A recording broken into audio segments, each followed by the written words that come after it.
Hello everyone, this is Lewis with a short video describing PredictWind's DataHub new whale watch application. The North American right whale is endangered.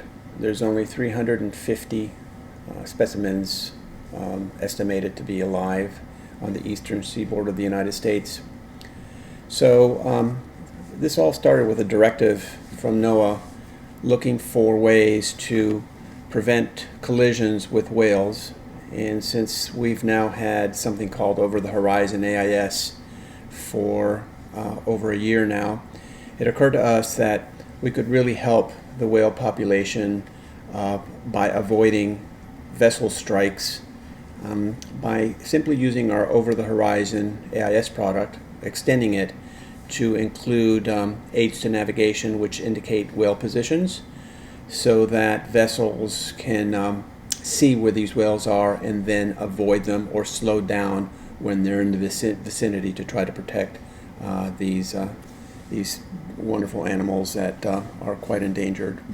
So I wanted to show you basically what this animation from NOAA looks like, which depicts very nicely the problem. And so if you take a look at this video that I'm going to show you now, the red dot is a right whale and the blue streaks correspond to vessels moving in the vicinity of the right whale. And so this is on the NOAA website, and they publish these periodically.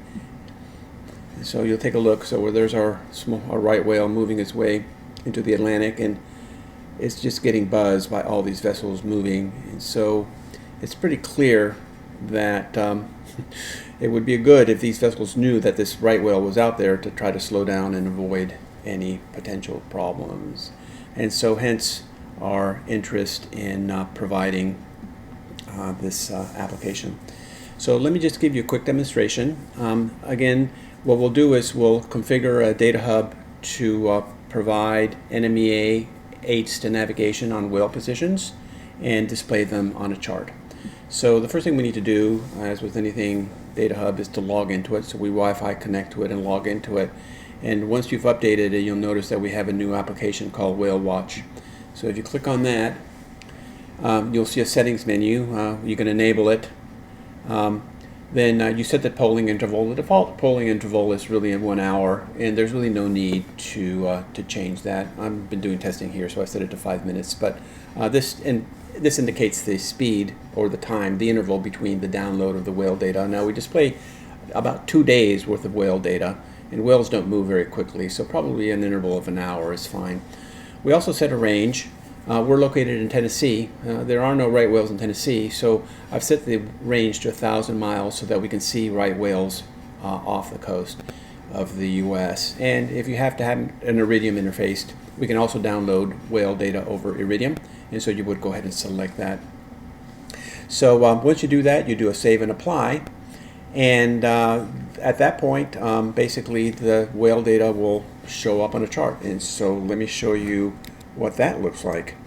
So this is OpenCPN, which is a open source application, navigation application, which is Wi-Fi connected to the DataHub and receiving AIS information over Wi-Fi in NMEA 183 format.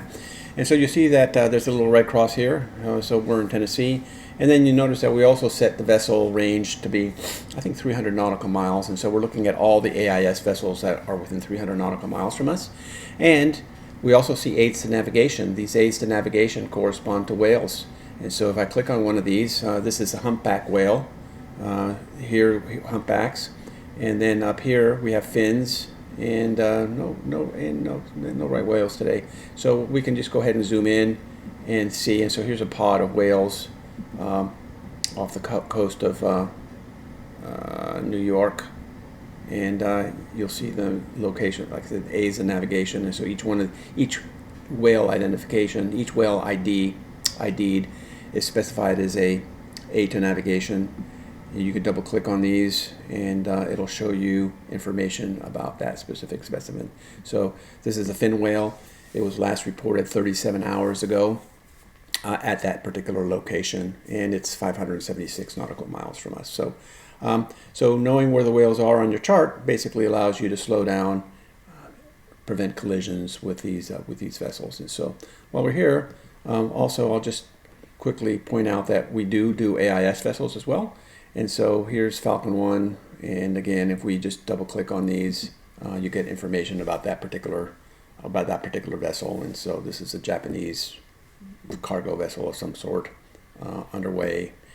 And so that's pretty much it. So let's go back to the application and take a look at some more of its features. We have a sightings app which allows you to report whale sightings. And so this is a pretty simple form that you just fill out. You just specify the kind of whale that you've identified, or unknown if you don't know, the number of individuals in that species, the condition, whether it's live, dead, distressed, or entangled, and then information about yourself, and then some comment, and you submit that, and that gets basically sent to the aggregator that we use to share this information with, and that will create a ton that will be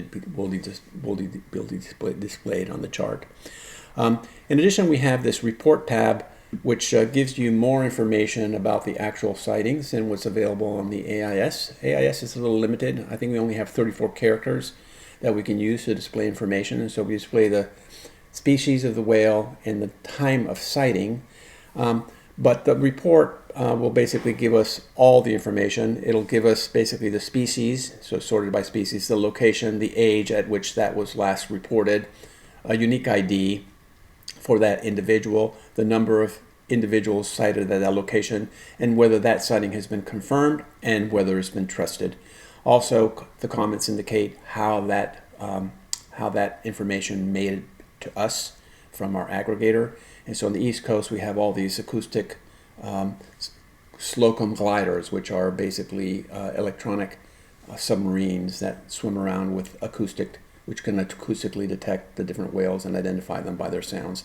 And so you notice that we have quite a few whales listed here because we've got a fairly large range. And so here are our right whales here. And so these are the location of the different right whales and the sightings, and again, whether they're trusted or not, and how they were actually viewed. And so lots of right whales out there. I just didn't happen to click on any one. Anyway, so that's it. That's our video, and I hope you enjoy the application. Currently, we try to do all whales. We're hoping to get orca whales from the Eastern Atlantic into the application very soon for those concerned traveling up and down the eastern or the western side of Europe. All right, until next time, this is Louis.